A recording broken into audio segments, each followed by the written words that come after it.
নমস্কার বন্ধুরা, recruitment update YouTube চ্যানেলে সকলকে স্বাগত জানিয়ে আজকে 18/12/2023 পশ্চিমবঙ্গের মধ্যশিক্ষা পর্ষদ থেকে দুটি নোটিফিকেশন জারি করা হয়েছে।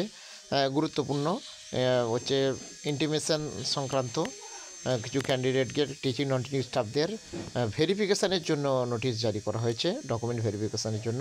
আসলে সেই নোটিশ আমরা একটু দেখে নেবো। তার আগে অবশ্যই চ্যানেলটা সাবস্ক্রাইব করে নেবেন বিভিন্ন লেটেস্ট আপডেট পাওয়ার জন্য, চাকরির খবর পাওয়ার জন্য, শিক্ষা সংগত খবর পাওয়ার জন্য। তো প্রথমে যেটা রয়েছে ভালো করে দেখুন, এটা একটা 2013 তারিখে জারি করা হয়েছে। দেখতে পাচ্ছেন ডকুমেন্ট ভেরিফিকেশান রয়েছে আগামীকাল। ডকুমেন্ট ভেরিফিকেশান যাদের যাদের রয়েছে বিভিন্ন ডকুমেন্টস উপস্থিত থাকতে হবে। নামটা দেখে নিন যাদের ডকুমেন্ট ভেরিফিকেশান রয়েছে।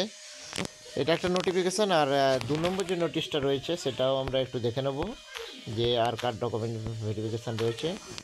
এটা 15 তারিখে জারি করা হয়েছে। 22/12/2023 ডকুমেন্ট ভেরিফিকেশান যাদের যাদের রয়েছে নামগুলো একটু দেখে নেন। বিভিন্ন ডকুমেন্ট সহ আপনারা উপস্থিত থাকবেন। অ্যাপয়েন্টমেন্ট এই ফর দ্য মিটিং হল, ফার্স্ট ফ্লোর মিটিং হলে, ডিরোজিও ভবনের নামটা দেখলেন। তো যাই হোক, আরও আপডেট পেলে অবশ্যই শেয়ার করবো, সঙ্গে থাকবেন এবং চ্যানেলটা সাবস্ক্রাইব করে নেবেন। ধন্যবাদ।